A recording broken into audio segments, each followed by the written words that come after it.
What's up, YouTube? Hopefully everybody's out there staying warm.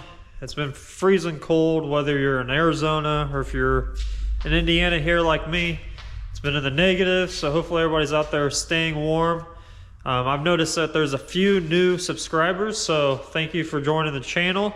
A little bit of background is about the channel is that we do nothing but paint here, whether you're automotive painter, an airbrush artist, somebody that does graphics on vehicles.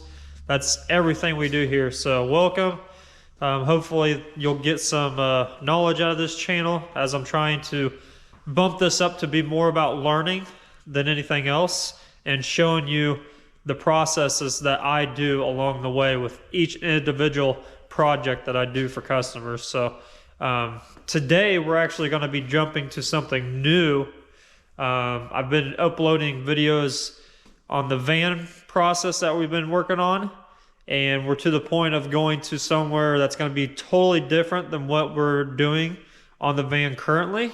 So it's pretty exciting for me to kind of do something a little bit different, and I've been given free reign on this, so it's really cool to me because I get to do, you know, I've gotten ideas from him, but more than anything, it's kind of up to like the artist how things are going to turn out. So like I said, I've got some ideas from the owner of the van, but then again, he's giving me free reign for it. So that's really exciting for me. So today we're going to be jumping onto is what we're going to be doing inside of this skull head right here.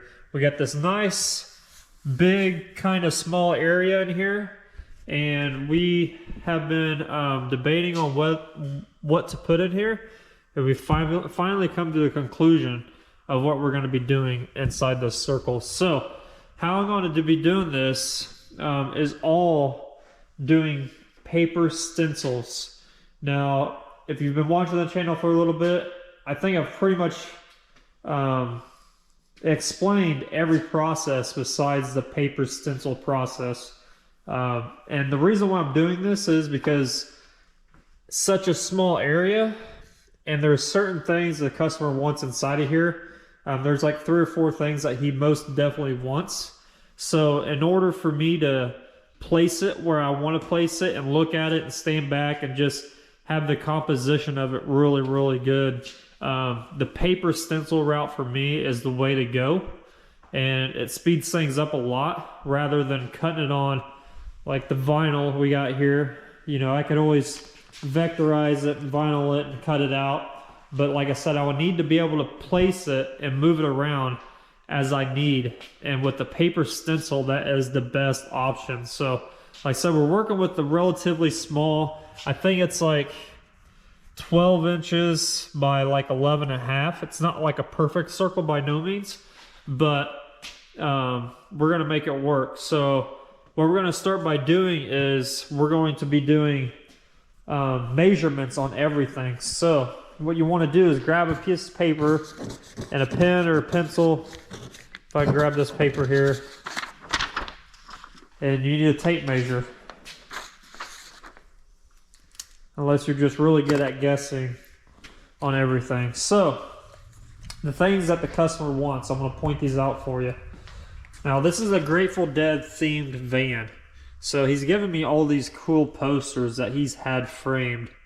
I've got a good amount of them. He's got like 50 or 60 of them, I think he said. So I've got like 8 or 9 of them right now. And we've been going through these, and he likes some things, doesn't like some other things. But he recently just brought me these 2 posters. And inside this circle, he definitely wants the Grateful Dead house. Which personally, I'm not like a really big Grateful Dead fan. I'm a fan of their artwork and their posters and their shirts that artists have done over the years, but the band itself, I know their songs. I went to high school with a bunch of kids that love the Grateful Dead, so I've been around it for a while. I just was never really into the music, but the art, I love the art because it's all crazy. You know, it's kind of like you're tripping out type of art, and it's just, some of the posters got so much stuff going on it, it's hard to pinpoint what's what, but they all have a meaning towards the band, so which is really cool. So the house down there at the bottom, we're going to be doing that house. it's probably going to be the biggest out of everything we're going to be doing because I know he really loves that house. So my thinking is we're going to be putting the house towards the right hand side over here. So I'm going to get my ruler out here and we're going to be measuring this thing. So I'm going to say probably a good 6 inches tall. So I'm going to come over here between all my mess that I've got laying out here, and we're going to be writing down house 6 inches height. And then as far as the width goes, usually if I type either the width or the height into my computer, it'll automatically set the other one. So if I'm going to just go ahead and measure the width of it. So I'm thinking about probably 3 inches, maybe 3.5. I'm going to see what my computer spits at me when I type in the 6 inches for the height of it. But I'm going to guess it's probably going to be around 3 to 3.5 inches. So I'm going to write 3 inches, 3.5 inches width on this. All right. And then the next thing that he really wants in this poster is actually on another poster. So we come over here and he really likes that train. So I've found some pretty cool pictures, some old locomotive trains. And what's going to be cool about this one is it's going to have a the lightning bolt inside the center. He really wants the lightning bolt hidden somewhere, so I'm going to do it right in front of the locomotive. And I think that's going to really set this thing off. We're not going to do a bunch of passenger carts or anything. We're just going to do the front of the train and maybe one behind it because it's going to be trailing like it's actually coming out of the picture. So how I'm going to be doing that, actually it's going to be looking like it's going to be coming from the side into the picture, not out of the picture, but into the picture. That's how I'm going to be laying this thing out. So it's going to be coming over. So we got the house over here, and I'm thinking the train needs to come in the picture right here, and it's going to have a curve to it. So it's going to be facing towards the front of it. So the house is 3.5 inches over here. It's going to be probably about right there, because I want to try to get everything in the picture. And then the train, it's probably going to be a good 5 inches for the width, because like I said, it's going to have a radius to it. So it's going to be the front of the cart, and then maybe 1, maybe 2 passenger carts. So I'm going to say 5 inches for the length of the train. So I'm going to write on here train, and then the length is going to be, I can't even write today. So length is going to be 5 inches. And then the height of it, like I said, I'm going to be putting this stuff into my computer to see what it says, but I'm going to guess it's probably going to be about maybe 3.5 inches, maybe 3 inches tall. Some parts of it might be taller than others, so we got to be really careful with how the height is. So we're going to do height. We're going to just say, let's say 4 inches just because. And then the lightning bolt is going to be inside the train. So we're going to write that down as the front. And I know what that means because it's going to be in the front of the train of the locomotive. So those are the 2 things that he really wants. I'm going to actually throw in another eyeball, flying eyeball in this, flying in here. So a flying eyeball is going to be relatively small in this. So I'm going to say about 2 inches for a flying eyeball.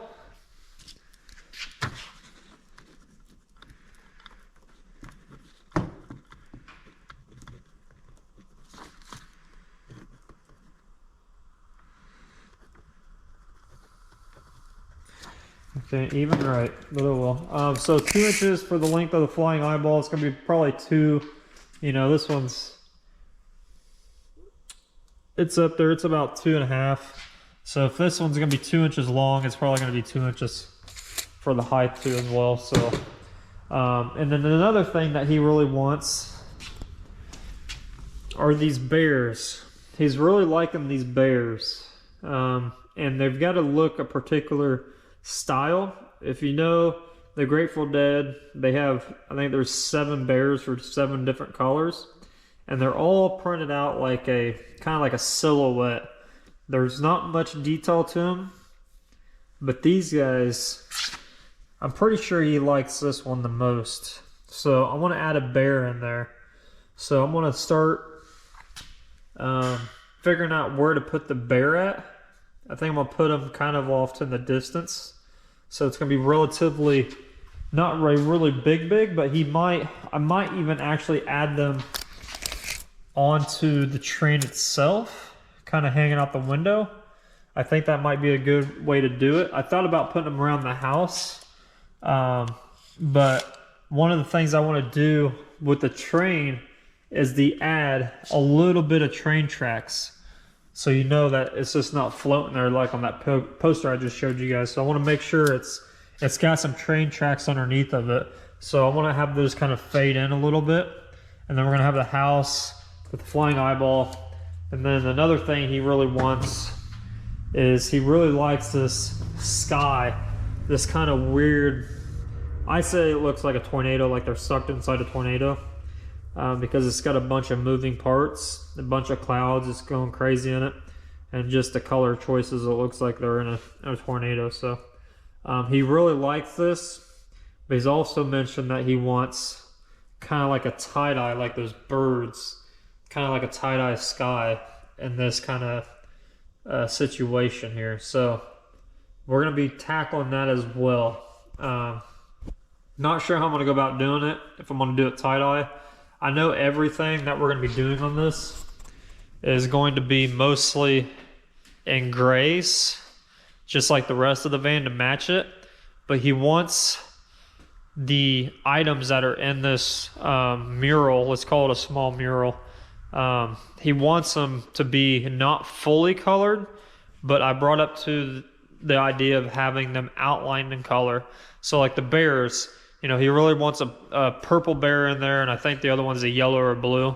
So instead of coloring them fully as a color, I want to do everything as an outline color. Same way with the train, same way with the house. So everything's going to be colored, but it's not going to be full colors. It's going to be outlines of color. So it's still going to have that grayish tone to it, just like everything else in this picture on the van has. So that's going to be a little bit different, and I think it's going to fit well with everything else. And I think we need to do a bear that's probably not, I know he wants a purple one. I don't know what the other color is. I thought he said yellow, but I want to try to steer him away from the yellow one. But if he wants a yellow one, I'll put a yellow one in there. I just think the yellow with everything else is not going to go really well. I mean, I guess I get yellow in the eyeball up here. So, I mean, it's got a little bit of yellow in it, but I think I want to do something that's goes with everything else, if that makes sense. So, yeah, those are the things that he really wants in here, and then everything else is just up to me. But I think by the time we add the house, we had the train, we had the bear, at least 2 of them, that it's going to be kind of full with the flying eyeball in the sky, and the sky doing some crazy stuff. That's going to be tie-dye looking. And then we might have a room for like adding the turtles in there. I mentioned that to him because he really likes the turtles too, but don't really know how that's going to fit into all this. So that's kind of a game plan for the future once we get everything else in there. So how am I going to go do this is I'm going to go in. I've actually found some really cool pictures of a locomotive train from that era, that old industrial style look. That'll be really good for this. And then I found a really cool picture of their house somebody took. So I'm going to use a real life reference of their house. So what I'm going to do is I'm going to go everything. print everything out to these sizes, and then we're going to start cutting them out and having our own paper stencils. Because since we're working on the van is metal obviously, and I can just tag everything down with a magnet. So another little trick, if you're working on anything metal wise and you have a paper stencil, you can use magnets to hold it in place. So it's really, really efficient, it's fast, you can get everything down really quick. So yeah, that's what we're gonna do on this.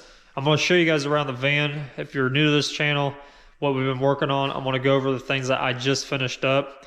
Some of these videos have been taking a little bit longer because I have been fully pretty much recording everything that I've done in the last couple of videos. So the videos are gonna be really long, and I apologize, but it's taken forever for my SD card reader to actually read everything and transfer it from the GoPro to the computer. So I'm gonna try to get these videos a little bit shorter, but I'm really trying to show you guys a little bit of everything. Literally, not really much editing at all, just kind of copy and pasting everything and showing you guys exactly step by step of everything. So with the videos that are coming up before this, we've got the skull that was done, playing the guitar underneath the palm tree. That came out really cool. I'll show you that here in a second. And then the back of the van had a vector style lettering and some stencil work done on it. And I beefed that up by doing a chrome effect. That's come from a lot of the old school t-shirt artists that do t-shirts for, you know, if you're down on like Florida area and you go to these t-shirt shops and they can do your name in chrome lettering or whatever. That's kind of what we went with. And then I'll show you that as well. So first things up is going to be the side of the van. So this is what we got going on now. And we have got the skeleton in here, which looks really cool. I'm really happy with the way this thing turned out, especially his neck or his spinal. It turned out really, really awesome. And I'm really happy with it. Until the customer, he hasn't seen it in person or anything, so if he wants to change something, that's up to him. But for right there, I'm leaving it right as is. And then the back of this thing is where that stencil work that was already done. I didn't do the stencil work. I just went in and did the chrome effect, is what we're going to be calling this. And it's really easy to do. This was the last video I uploaded, so if you want to go back and see how I did this, it's a really simple, quick way to pull something off. Obviously, with it being a silver, it already helped out a ton. So go back and watch that video, and then we're obviously going to be adding something on to this to tie everything together. So that's going to be the next coming up videos. For this video, I'm going to try to knock this thing out and show you guys along the way of what I am doing to this thing. Got the pictures printed out. I ended up doing a black and white of the train first, and I didn't really, in the light you can really see it, but the color print was a lot better for the details that I need. And then the house, we went a little bit bigger on the house and a little bit bigger on the flying eyeball. I ended up just drawing this real quick. It's actually going to be 3 inches long, so it's a little bit more than we accounted for 2 inches. Just 2 inches I think is going to be way too small. So when you're doing these paper stencils, obviously I've done some research, found some cool images that we're going to be picking from and creating our own thing from it. But you always want to make sure you have a clear picture, because if you don't, you're probably not going to know where to cut. And you're going to need a fresh razor blade, and you're going to need like glass, something really slick to cut on, because the easier for this thing to cut, the better your cuts are going to come out. If you got an X-Acto knife, whatever works better. I just have this razor blade sitting around, so that's what I'm going to be using. But so the next step, it's pretty tedious work, so you're going to need to take your time doing this. The more you take your time, the more detail you can cut out from this, the better your artwork's gonna be, period. Don't matter what you're doing. This applies for anything you're doing as far as using a paper stencil, or if you're drawing your own stencils, same thing. The more time you take on cutting it out, the better the image is gonna be, and it's just gonna come out better in the end. So why are we doing it this way? Like I told you earlier, I can move these things around, I can see it, put magnets on it, and put them where I need to put them. And the reuse ability, like I can spray it, take it down, save it. If I need to fix something later on, or if I need to multiple times put it back and forth onto the van to get other details out of it, I can cut stuff out of this, reuse it, cut it again, reuse it until it's no more. So it's a really easy, cheap way of doing this. Now if I would have vectorized all this stuff, made it a stencil, you can do it that way too, but you're really only got one shot with the stencil. So because, I mean, unless you print multiples, but then again, if you print multiples, you're going to have to lay it in the same spot, and that gets kind of tricky with a complex image like this stuff. Now the house isn't too much. I mean, it's a little complicated, but it's a standard, you know, just an upright house. It's not really that complicated like the train is, but we're going to be taking a lot of this stuff out, like not using it, and we're going to be putting in our own little details. Like the lightning bolt's going to go in the front of this thing here. The light on top of it, not going to be using that. We are going to make it look like it's got smoke coming out of it, so we're going to be doing that with this as well.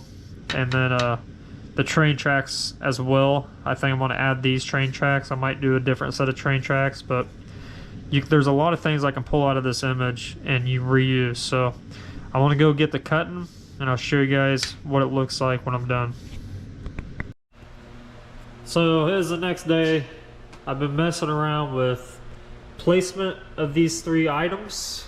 So you got to remember, this silver outline is going to get masked off, and then I want to prep this inside, and then everything inside is going to stay inside. There's not going to be anything that's going to be over the edge or anything like that. So we're going to tape this silver piece off, outline it the best we can, and go from there.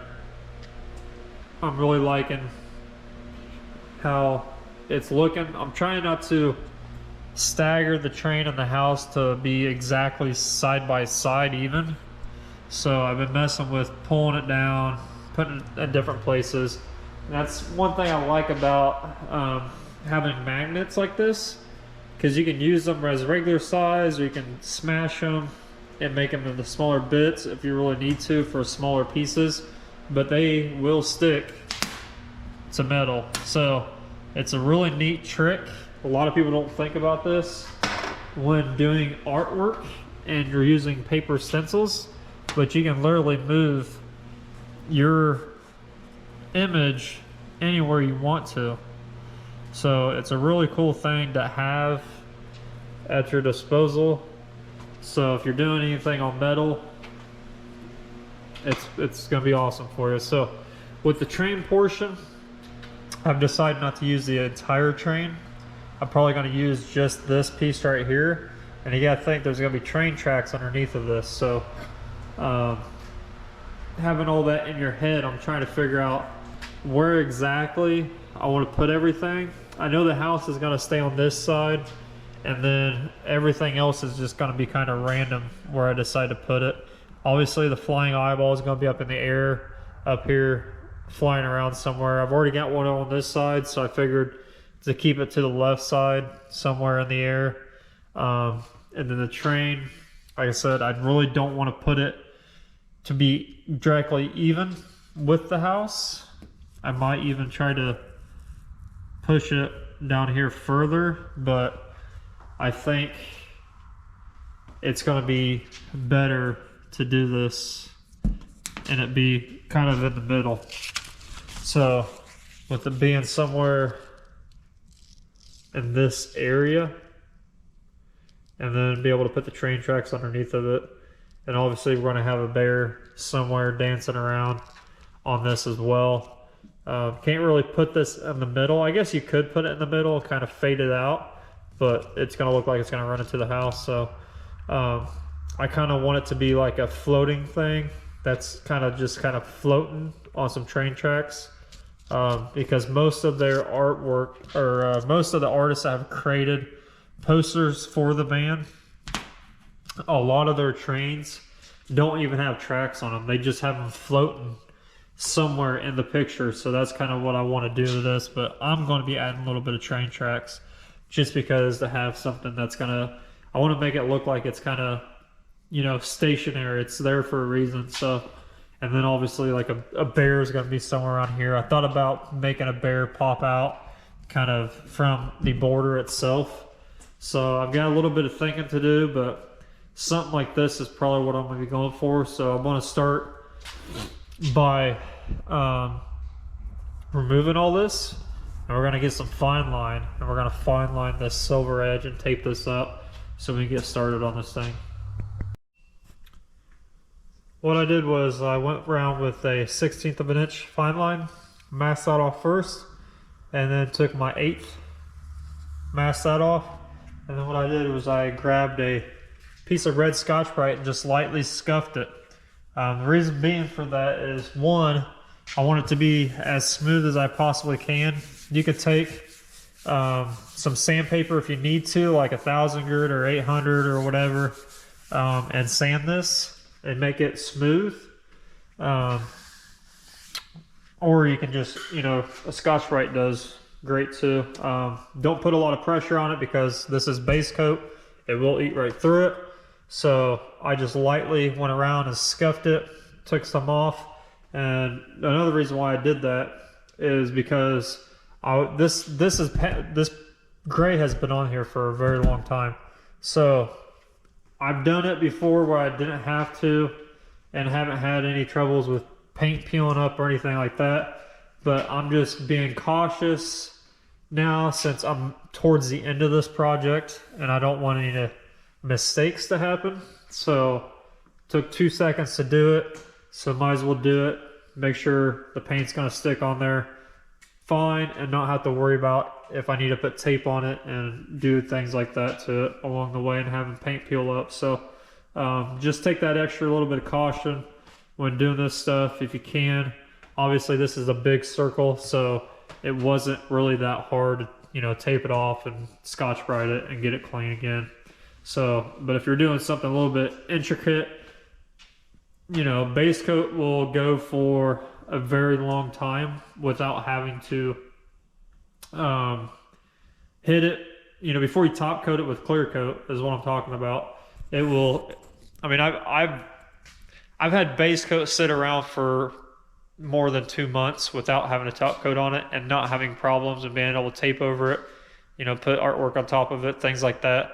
A lot of manufacturers recommend that if it's over 30 days that you either top coat it at that point or you got to hit it with something as far as, you know, Scotch-Brites or whatever, making sure if you're going to put anything else over top of it to make sure it adheres.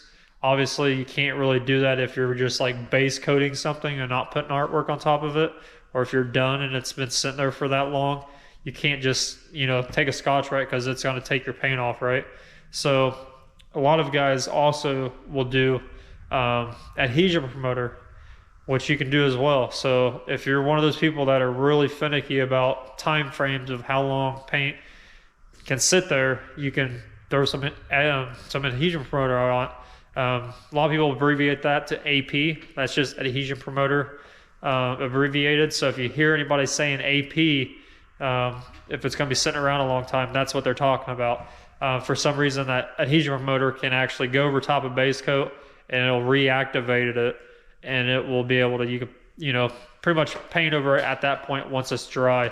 So if you're in that type of boat, that situation, and you're kind of, you know, finicky if you should top coat it or whatever you need to do to it, you can always adhesion promoter it, or you can do like what I just did, take some Scotch-Brite if you're going to be adding artwork over top of it.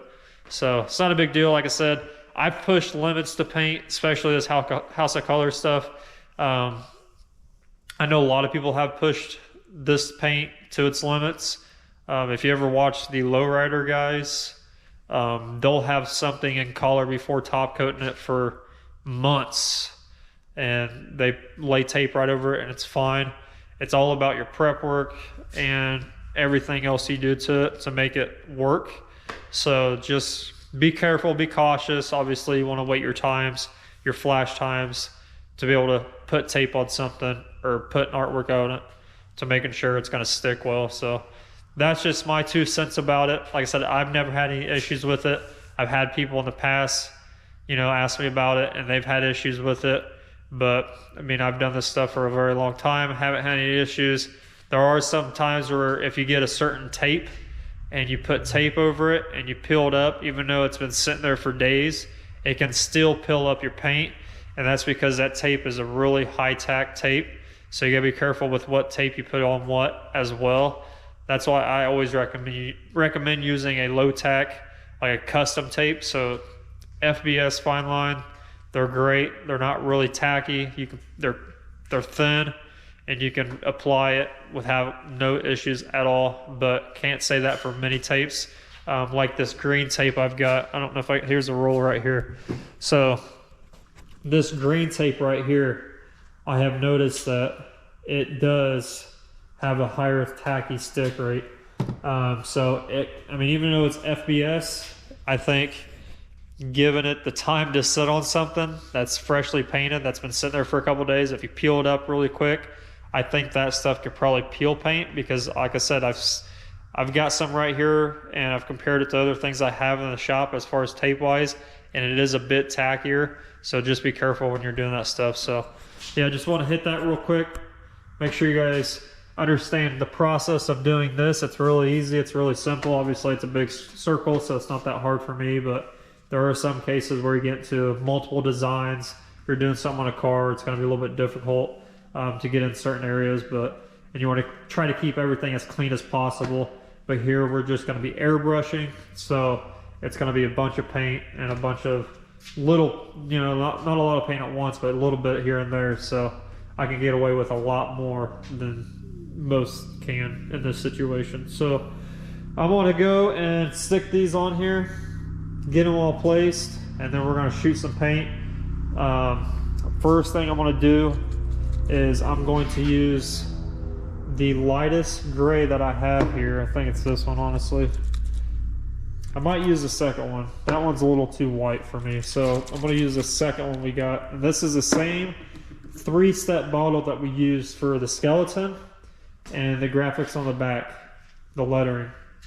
So I'm going to use that as well, and I'm just going to be lightly outlining these on here, and it's going to give me a silhouette. So I'm going to go ahead and do that real quick, and I'll show you guys just how awesome these paper stencils are when you're doing something like this, because you're going to be able to do, you know, very light coats, take it off, move around, bend it, replace it if you need to multiple times without having any issues at all. Alright, so here we go. I've got some a little bit darker gray than this background in here. I decided not to go with the lighter gray because the background and everything, the sky is going to be a little bit darker than everything else in here. So essentially the objects in this mural are going to be lighter. So that is the idea of it. So I'm going to go through here. I'm just going to show you how easy this really is. Obviously you want to try to keep your paint and overspray from going outside the circle. So you got to be kind of careful with that. But other than that, as long as you have your air pressure down, all you really need to do is outline everything. So I'm going to start with the train. And when you're doing this, you just want to keep pressure down, because obviously if you're cranking up the air pressure, the paper is going to move around on you.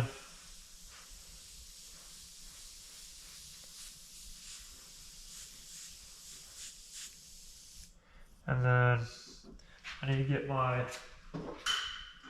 X-Acto blade, and what I'm going to do is those flaps that I had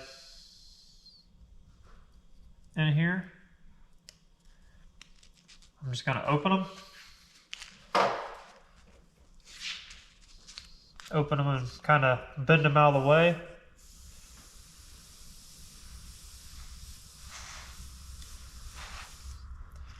and you kind of see it taking shape. Oop, I just moved it. So pull it away, look at it. I like where it's going. Need to line that back up since I moved it.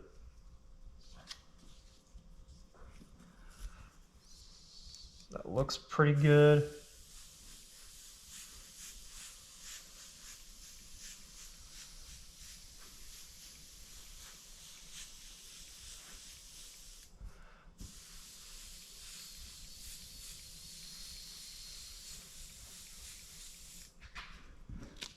Peel it up, you kind of see it coming to life.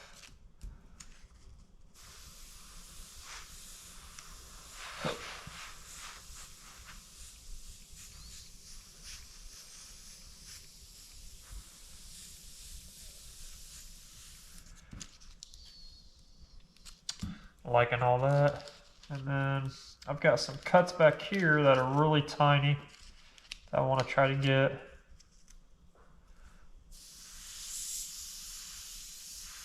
So I'm going to just kind of blow some back there just for a registration mark.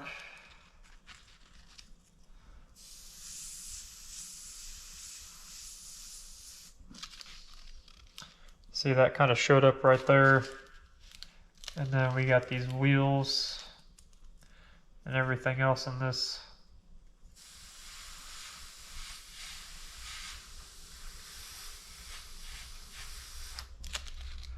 That showed up really nice.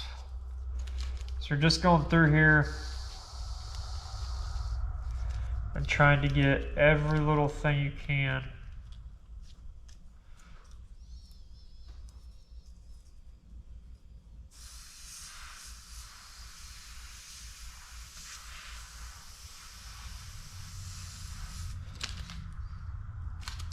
Those wheels aren't really doing it. That's fine. We can move on.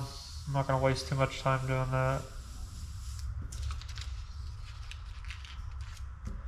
So there's all that I need to start this thing. So I'll take this off, and hopefully you guys can see it. It's really light because you can see where everything's going to be.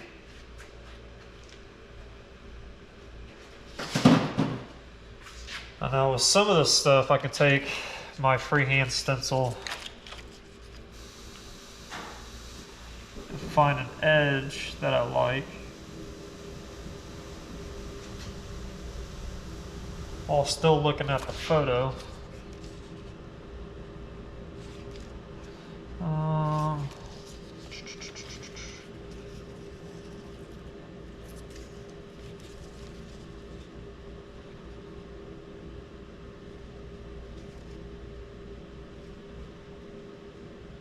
That's not going to do it.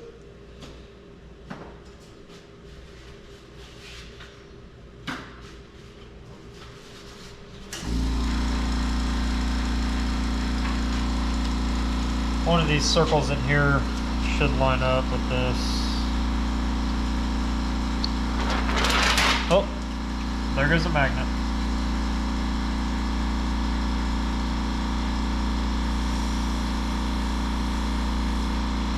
Boom, that's done.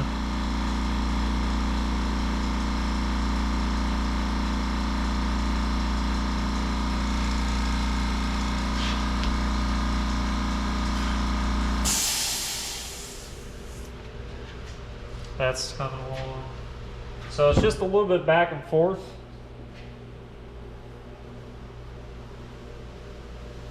I don't know where that magnet rolled to, but we can kind of place this where we want to.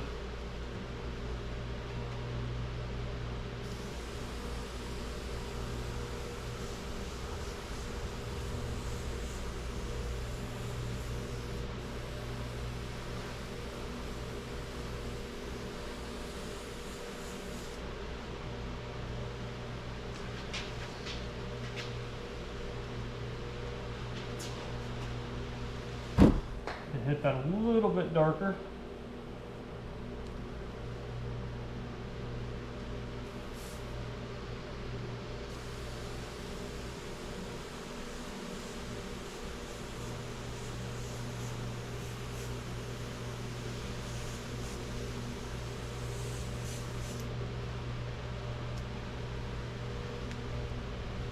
I can see that now.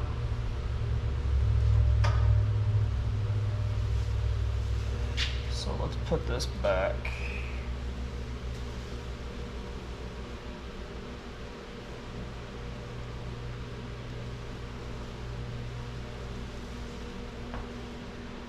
I've got that one kind of sitting sideways so I can mess with it, so.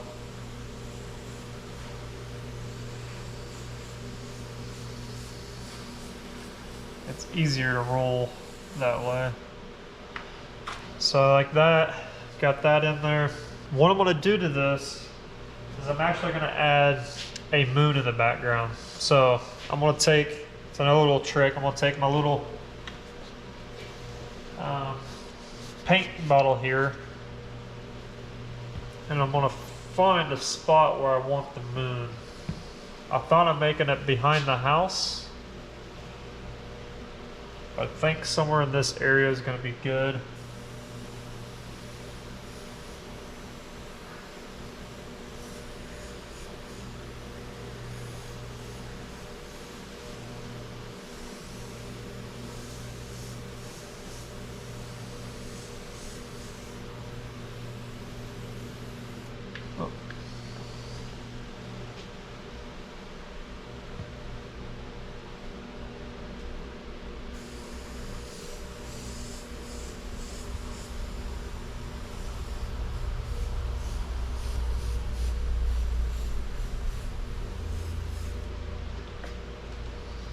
Alright, I like that. See that? So just something a little bit something like that that's just laying around you can make stuff with too. So I'm gonna do the same thing to this house.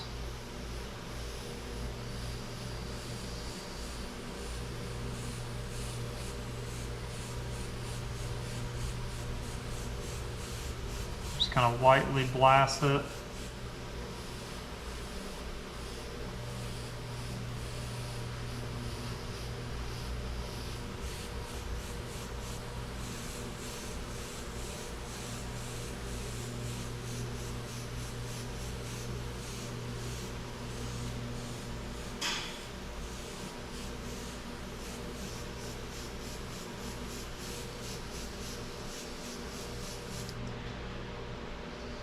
I can lift this up, look at it. I'm liking how that's coming out. So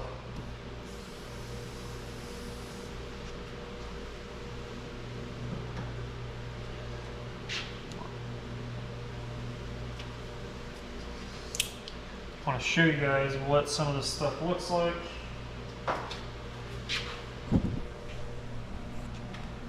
Just with a little bit of paint,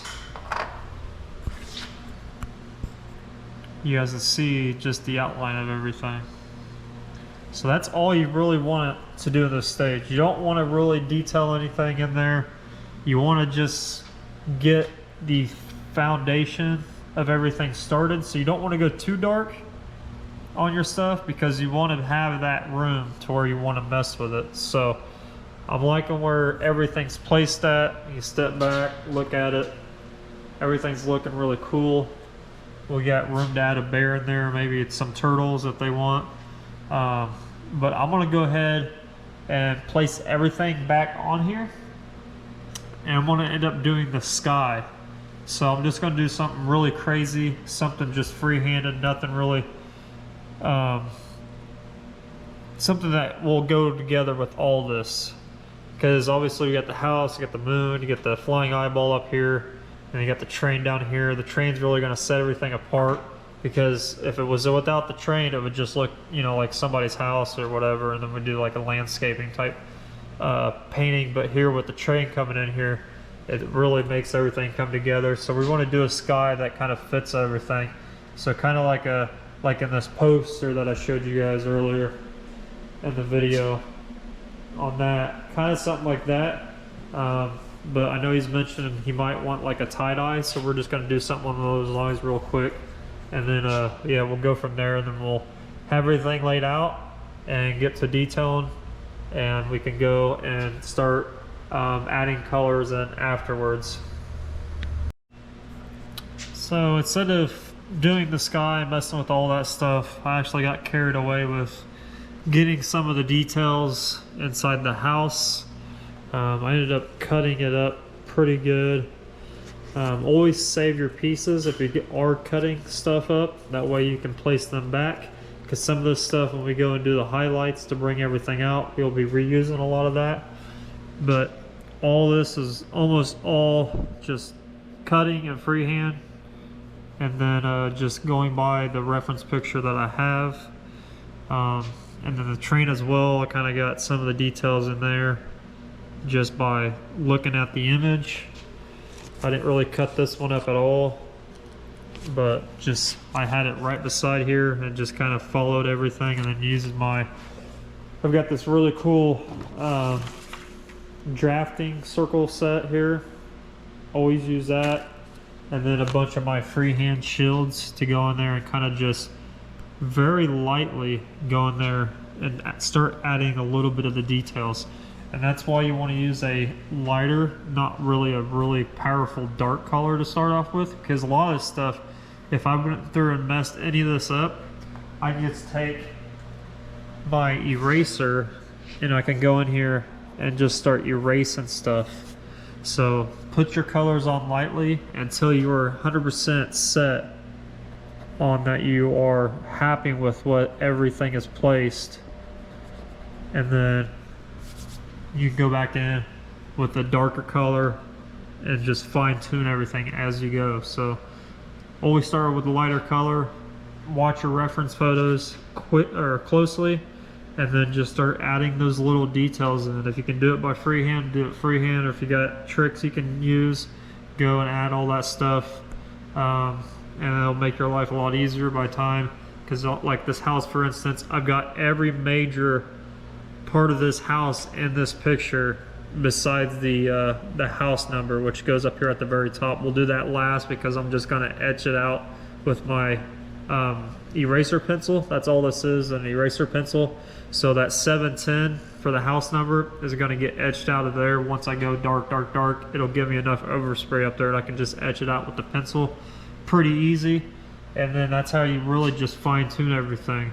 So these things are awesome. I didn't really mention the eraser pencils, but if you do light enough and you don't go in there and kill it with a bunch of paint at first, you can go in there and I can erase a lot of this stuff if I really wanted to.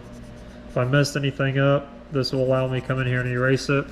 Even on base coat, because like I said, this base coat's been here for a while, so I can go in here and just start erasing stuff. So I just want to show you guys that real quick and walk you through this step.